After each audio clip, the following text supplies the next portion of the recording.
அனைவருக்கும் வணக்கம். நம்மளுடைய மாடர்ன் சர்வே இன் தமிழ் யூடியூப் சேனலில் நம்ம வேலைவாய்ப்புகள் சம்பந்தமான வீடியோ மட்டும் நம்ம அப்லோட் பண்ணுறதில்ல.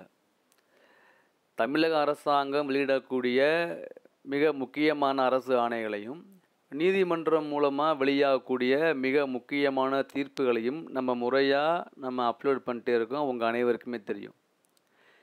நம்ம அப்லோட் பண்ணக்கூடிய வேலைவாய்ப்புகள் நம்ம அப்ளை பண்ணுறதுக்கும் ஒரு லாஸ்ட் டேட் இருக்கும், முடிஞ்சிடும், அவ்வளோதான். ஆனால் நீதிமன்றங்கள் மூலமாக வெளியாகக்கூடிய தீர்ப்புகளுக்கும் அரசாங்கம் வெளியிடக்கூடிய அரசு ஆணைகளுக்கும் அது எப்பயுமே அவங்களுக்கு யூஸ் ஆகும். ஏன் அப்படின்னா, இந்த கல்வி சம்மந்தமாகவும் வேலைவாய்ப்பு சம்மந்தமாகவும் நீதிமன்றங்களில் எத்தனையோ வழக்குகள் இன்னும் தீர்ப்பு வராமல் பெண்டிங்லேயே இருக்குது. பல வருடங்களாக சொல்கிறேன். நமக்கு தெரிஞ்சது ஒன்றே ஒன்று, இந்த ஆர்ஐ மட்டும்தான், ரோடு இன்ஸ்பெக்டர் தான். ஆனால் அதை தவிர்த்து பல வழக்குகள் பல காலமாக வாதங்களில் போய்கிட்டே இருக்குது. அதுக்கு ஒரு முழுமையான தீர்ப்பு எப்போ வரும்னு நம்மளால் சொல்ல முடியாது. அப்படிங்கிற சூழ்நிலையில் நீதிமன்றம் இந்த வேலைவாய்ப்பு சம்பந்தமாக வெளியிடக்கூடிய தீர்ப்புகள் இனி வருங்காலங்களில் ஒருத்தர் அவருக்கு எதுவுமே கிடைக்காம அவர் ஃபைனலாக அவர் நீதிமன்றம் செல்லும்போது இந்த மாதிரி தீர்ப்பு வந்திருக்கு, அப்போ நமக்கு இது கண்டிப்பாக அந்த தீர்ப்பை வச்சு நமக்கு கிடைக்கலாம் அப்படின்னு அவர் நீதிமன்றம் செல்றதுக்கு அவருக்கு ஒரு நம்பிக்கையாக இருக்கும் தான் நம்ம இந்த வேலைவாய்ப்பு சம்பந்தமாக வெளியாகக்கூடிய தீர்ப்புகளை நம்ம சேனலில் அப்லோட் பண்ணுறோம். இது ஒன்று தான். ஸோ அதனால் நம்ம அப்லோட் பண்ணக்கூடிய இந்த தீர்ப்புகளையும் ஜிஓக்களையும் நீங்கள் உங்களுடைய இதில் நீங்கள் சேவ் பண்ணி வச்சுக்கோங்க. கண்டிப்பாக உங்களுக்கு மட்டுமில்லை, உங்களுடைய ஃப்ரெண்ட்ஸுக்கோ யாருக்கோ ஒருத்தருக்கு பின்னால் கண்டிப்பாக யூஸ் ஆகும். அந்த வகையில் இப்போ நம்ம பார்க்கக்கூடிய இந்த வீடியோவானது இது யாருக்கு உண்டான வீடியோ அப்படின்னா,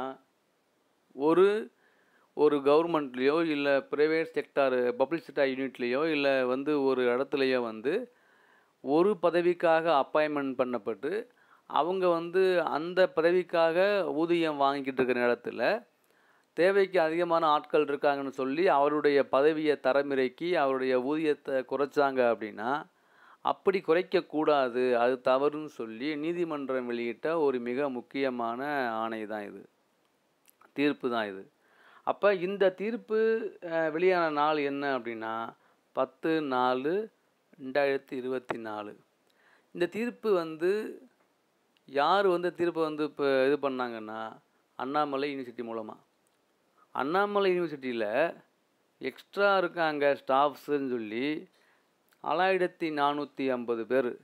அவங்கள டீச்சிங் அண்ட் நான் டீச்சிங் ஸ்டாஃப் இவங்க மொத்தம் சேர்த்து அவங்கள தேவைக்கு அதிகமாக இருக்காங்கன்னு சொல்லி அவங்களுடைய பதவியை தரம் குறைத்து அவங்களுடைய ஊதியத்தை குறைத்து வெளியிட்டு கவர்மெண்ட் போட்ட உத்தரவை இது சட்டவிரோதமானது, இப்படி பண்ணக்கூடாது அப்படின்னு சொன்னது மட்டும் இல்லாமல் 4 வாரங்களில் அவங்களுக்கு பழைய பதவிகளில் அவங்கள திரும்ப அப்பாயின்மெண்ட் பண்ணி பழைய ஊதியத்தை வழங்கணும்னு சொல்லி நீதிமன்றம் உத்தரவிட்டிருக்கு. இது நமக்கு ஒரு பெருசாக நீங்கள் இந்த பிடிஎஃப் இருக்குது, நீங்கள் பாருங்கள், தெரியும் உங்களுக்கு. இதில் என்ன பார்த்தீங்க அப்படின்னா, இதில் அவங்களுடைய மெயின் நோக்கம் என்ன அப்படின்னா, அவங்களுக்கு தெரியும் அண்ணாமலை அந்த இது பார்த்திங்கன்னா தனி ஓனாக அவங்க எல்லாமே பண்ணுவாங்க, ஓன் மேனேஜ்மெண்ட்டு. அப்போ என்ன பண்ணியிருக்காங்க அப்படின்னா, அந்த ஓன் மேனேஜ்மெண்ட்டாக இருக்கும்போது அப்பாயின்மெண்ட் அதிகமான ஸ்டாஃப்ஸை அவங்க அப்பாயின்மெண்ட் பண்ணிட்டாங்க. ஸோ அதிகமான ஸ்டாஃபை அப்பாயின்மெண்ட் பண்ணனால அதனுடைய அந்த அண்ணாமலை யூனிவர்சிட்டியோடைய ஃபினான்சியல் ரொம்ப பர்டன் ஆகிடுச்சு அதிகமாக. அப்படி ஒரு காலகட்டங்களில் அங்கே ஒரு ப்ராப்ளம் வரும்போது நம்மளுடைய என்ன பண்ணுறாங்கன்னா, நம்மளுடைய கவர்மெண்ட் அந்த அண்ணாமலை யூனிவர்சிட்டி என்ன பண்ணுறாங்க, அவங்க அதை மேனேஜ் பண்ணுறாங்க. அப்படி மேனேஜ் பண்ணும்போது அவங்க என்ன பண்ணுறாங்கன்னா, அதை மேனேஜ் பண்ணுறதுக்கு கவர்மெண்ட் சைட்லேருந்து ஒருத்தர் அப்பாயின்ட் பண்ணுறாங்க அட்மினிஸ்ட்ரேட்டரில்.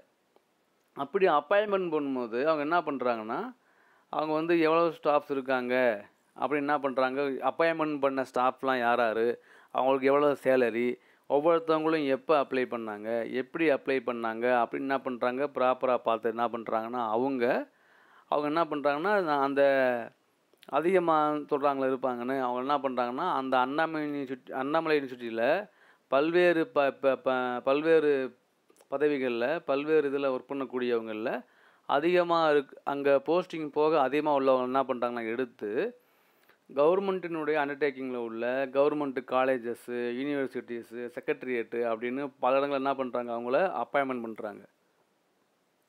அவங்கள அண்ணாமலை இன்ஸ்டியூட்டில் ஒர்க் பண்ணுறவங்கள தேவைக்கு அதிகமாக அங்கே இருந்தவங்கள எடுத்து பல்வேறு பதவிகளில் பல்வேறு பிரிவுகளில் கவர்மெண்ட்டில் எங்கெல்லாம் வேக்கண்ட் இருக்கோ அங்கே அப்ளை பண்ணுறாங்க. இப்போ எக்ஸாம்பிளாக டீச்சிங் ஸ்டாஃப்னால் அவங்கள எடுத்து கவர்மெண்ட் காலேஜில் அப்பாயின்மெண்ட் பண்ணுறது, கவர்மெண்ட்டு அல்லது கவர்மெண்ட் எய்டட் காலேஜில் அப்பாயின்மெண்ட் பண்ணுறது. நான் டீச்சிங் ஸ்டாஃப்னா அவங்க எந்த ரேங்க்கில் ஒர்க் பண்ணுறாங்களோ அவங்கள எடுத்து அந்த வேறு டிபார்ட்மெண்ட்டில் வந்து அவங்கள அப்பாயின்மெண்ட் பண்ணுறது. இந்த மாதிரி பண்ணும்போது அவங்களுடைய பதவி என்ன பண்ணுறாங்கன்னா தரம் குறைத்து வச்சிட்டாங்க அப்படின்னு என்ன பண்ணுறாங்க. இது பார்த்தீங்க அப்படின்னா நிறைய இன்ஜினியரிங் காலேஜில், நிறைய பாலிடெக்னிக் காலேஜிலலாம் ஒர்க் பண்ணுற ஸ்டாஃபில் ஒரு கொஞ்சம் பேர் பார்த்திங்கன்னா அண்ணாமலை இன்ஸ்டியூட்டில் ஒர்க் பண்ணியிருப்பாங்க. அவங்க என்ன பண்ணுறாங்கன்னா கவர்மெண்ட் எடுத்து இந்த மாதிரி இடத்துல அவங்கள அப்பாயின் பண்ணிட்டாங்க. இது முடிஞ்சு போச்சு. இப்போ அப்படி அப்பாயின் பண்ணி ஒர்க் பண்ணும்போது அதிகமாக இருக்காங்கன்னு சொல்லி 3246 நான் டீச்சிங் ஸ்டாஃபும் 1204 டீச்சிங் ஸ்டாஃபு மொத்தம் 9450 ஸ்டாஃப்ஸ் என்ன பண்ணுறாங்கன்னா அவங்களுடைய பதவியை தரமிறக்கி ஊதியத்தை குறைத்து பண்ணது தவறு. அதனால் நீங்கள் அவங்களுக்கு மீண்டும் பழைய ஊதியத்தையும் பழைய பதவியையும் அவங்கள வழங்கணும்னு சொல்லி நம்மளுடைய தமிழக அரசாங்கம் தமிழக அரசாங்கத்துக்கு சென்னை ஹைகோர்ட் மிக முக்கியமான தீர்ப்பை வெளியிட்டிருக்காங்க.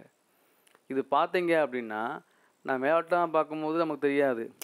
ஒரு பெரிய சம்பளம் வாங்கின ஒருத்தரை கொண்டு போய் டக்குன்னு அவரை பதவி தரம் குறைத்து சம்பளத்தையும் குறைச்சி போட்டோம்னா திடீர்னு அந்த உடைய ஃபேமிலி எவ்வளோ சஃபர் ஆகும் பார்த்திங்கன்னா அது அந்த இதுதான் தெரியும்.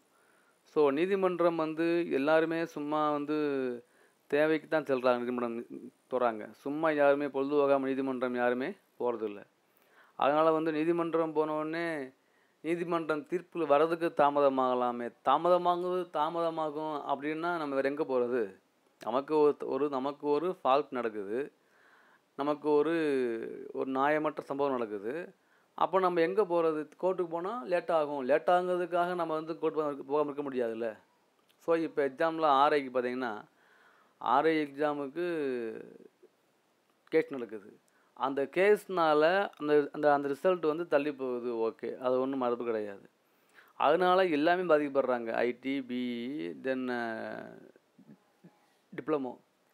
இப்போ நம்ம பக்கம் என்ன அப்படின்னா தீர்ப்பு வர தாமதமானாலும் ஒரு நாள் வரத்தான் போகுது. அது எப்போ நமக்கு தெரியாது.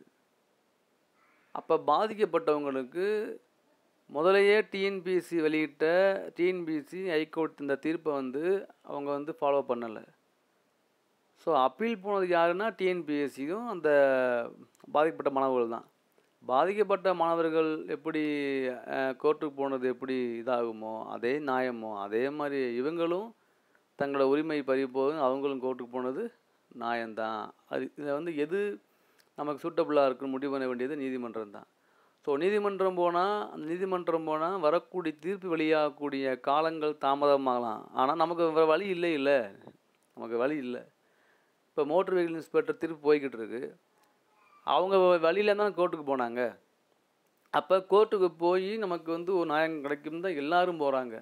அதில் எல்லாருமே கோர்ட்டுக்கு போகலாம். அதில் எது நியாயம் எது நியாயம் இல்லை அப்படின்னு முடிவு பண்ண வேண்டியது நீதிமன்றமும் தான். அதனால் என்ன அப்படின்னா இந்த தீர்ப்பு கண்டிப்பாக நம்ம வரவேற்றே ஆகணும். ஏன் அப்படின்னா இது ஒரு மிக முக்கியமான தீர்ப்பு. ஸோ அதனால் 4 வாரங்களில் அவங்களுக்கு தெளிவாக சொல்லிட்டாங்க court order. The respondents shall be appropriate orders redesignating the various post office petitioners to the same post they were holding immediately prior to their redesignation or to any other எதுவும் சொல்லக்கூடாது. அவங்களுடைய post appointment பண்ணி அவங்களுடைய அதே scale of பேல அவங்கள போடணும் அப்படின்னு சொல்லி மட்டும் இல்லாமல் 4 வாரங்களில் இதை ஃபாலோ பண்ணணும்னு சொல்லி முடிச்சிட்டாங்க. ஸோ இந்த தீர்ப்புக்கு நம்ம ரொம்ப ஒரு நல்ல தீர்ப்பு தான். ஸோ அடுத்து பின்வருங்காலங்களில் யாரையுமே வந்து இங்கே அதிகமாக ஆள் இருக்காங்க, ஸோ வந்து நான் வந்து பதவி இறக்கம் பண்ணுறேன்னு சொன்னாங்கன்னா அவங்களுக்கு இந்த தீர்ப்பு வந்து கண்டிப்பாக யூஸ்ஃபுல்லாக இருக்கும். ஸோ நீங்கள் இதை மார்க் பண்ணிக்கோங்க. தேங்க்யூ.